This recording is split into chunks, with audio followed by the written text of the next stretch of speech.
नमस्कार, ताल ठोक के देख रहे हैं आप। शाम के 5 बज चुके हैं। मैं हूं आपके साथ रोहित सरदान।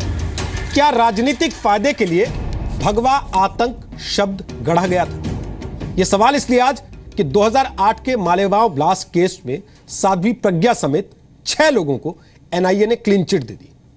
एनआईए ने अपनी फाइनल चार्जशीट में सभी आरोपियों से मकोका हटाने की भी बात कर दी है। तो सवाल है कि क्या मुंबई एटीएस किसी के दबाव में काम कर रही थी?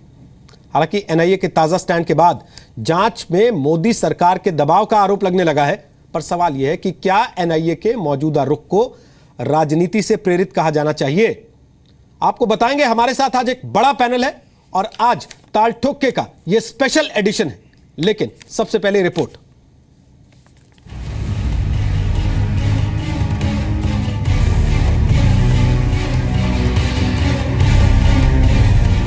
साल 2008 के मालेगांव ब्लास्ट केस में एक बड़ा यूटर्न आ गया है।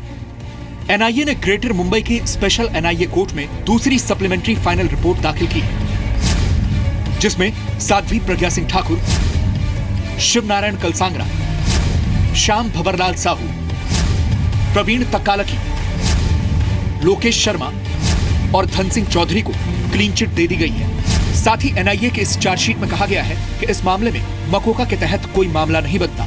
एटीएस मुंबई ने मकोका के तहत गुनाह को कबूलने वाले जो बयान दर्ज किए थे, उस पर एनआईए को भरोसा नहीं है। जो भी तफ्तीश हुई है एविडेंस के बेस पे हुई है। हमारी इन्वेस्टिगेशन में जो एविडेंस आपके साथ है, जिसका रोल आया हमने वही आगे किया है। हालांकि एनआईए ने 2008 के मालेगांव ब्लास्ट में मुंबई एटीएस की जांच को पूरी तरह खारिज नहीं किया है। एनआईए की ताजा चार्जशीट में 10 लोगों के खिलाफ मामला चलाने को कहा गया है, जिनमें कर्नल प्रसाद पुरोहित हैं, जिन पर आईपीसी की धाराओं 120B, 302, 307, 326, 427 और 153A के साथ आर्म्स एक्ट और एक्सप्लोसिव सब्सटेंस एक्ट की धाराएं लगी हैं। कर्नल पुरोहित के अलावा रामचंद्र कलसांगरा और संदीप डांगे समेत 10 लोग अभी भी आरोपी हैं। सूत्रों के मुताबिक चार्जशीट में एनआईए ने जो बड़ी बातें लिखी हैं, उसके मुताबिक एटीएस ने कर्नल प्रसाद पुरोहित के देवलाली आर्मी कैंप के घर में आरडीएक्स प्लांट किया था।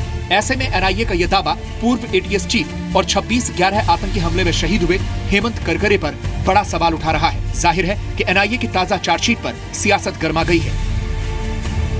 प्रज्ञा सिंह ठाकुर के खिलाफ कोई गतिविधियां थी नहीं। लोग जो कि राजनीति से जुड़े हुए हैं, उन्होंने देश के अहित में रहकर इन सब चीजों पर भी साजिश की। प्रज्ञा सिंह ठाकुर के साथ दुष्व्यवहार किया है, उनके खिलाफ कार्रवाई होगी। साध्वी प्रज्ञा इनोसेंट है।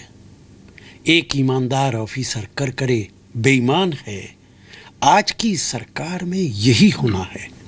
एनआईए सरकारी एजेंसी है और इस रिपोर्ट के बाद एनआईए की क्रेडिबिलिटी इस देश के अंदर खत्म हो जाएगी। ये गजब है, जिसकी सरकार बनती है उसकी एनआईए हो जाती। पहले ये सारे लोगों कह रहे थे कि इन्होंने वहाँ मालेगांव में ब्लास्ट किया है। अब ये नई एनआईए है, अब ये कह रहे नहीं किया है। साल 2009 में जब एटीएस ने इस केस में पहली चार्जशीट दाखिल की थी, तब कहा था कि ब्लास्ट में इस्तेमाल हुई मोटरसाइकिल प्रज्ञा सिंह ठाकुर की थी और साध्वी ने साल 2006 से मुस्लिम इलाकों को निशाना बनाने के लिए हुई बैठकों में हिस्सा लिया था। सवाल है कि क्या साध्वी के खिलाफ मामले राजनीति से प्रेरित थे? क्या भगवा आतंकवाद का एक बड़ा राजनीतिक मामला बनाने के लिए ये आरोप गढ़े गए थे? सवाल ये भी है कि क्या भगवा आतंकवाद की पूरी थियोरी ही कटघरे में नहीं आ गई है?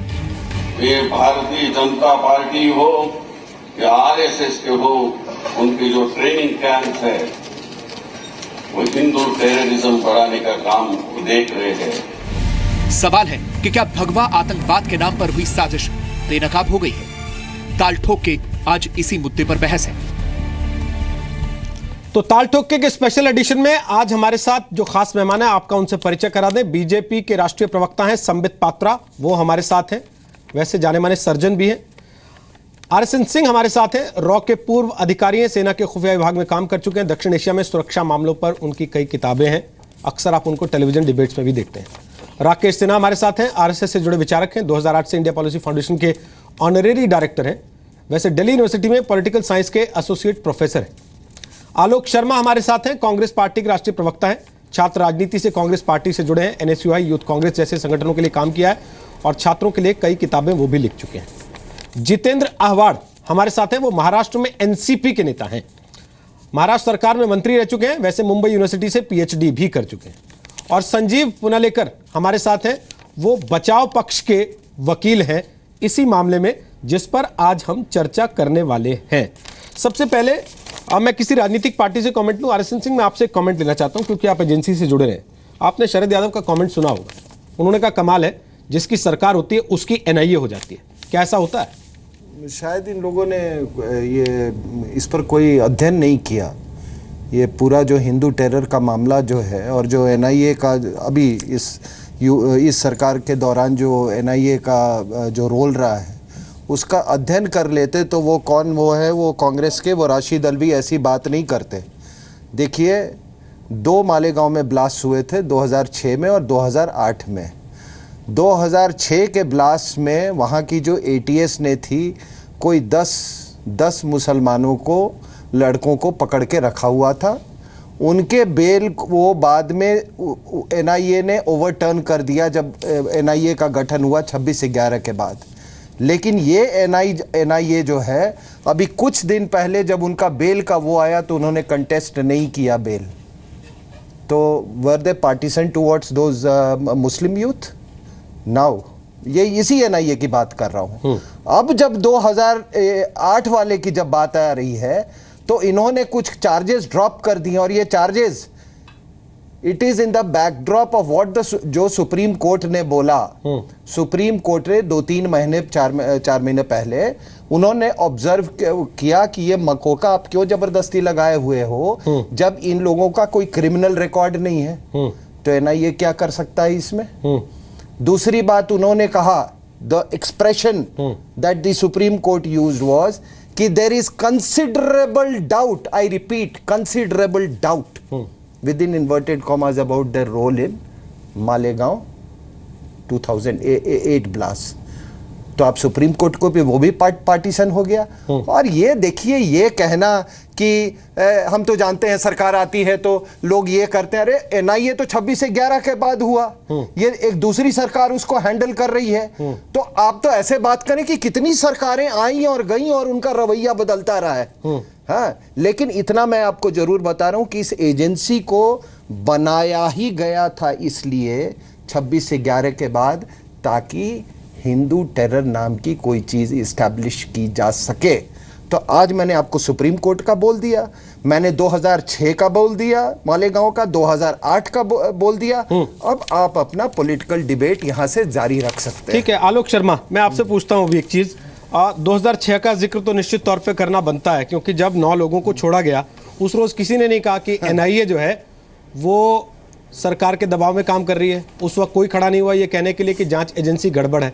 और सबसे बड़ी बात है, अगर हम सारी एजेंसियों पर इस तरीके से सवाल उठाते जाएंगे फिर तो पास्ट में हमने जितने फैसले लिए हैं, जितनी फांसियां दी हैं, वो सारी सवालों के घेरे में आ जाएंगी ना। उनके परिवार वालों का क्या कसूर है? वो भी तो कहते रहे कि जांच गलत तरीके से होती है।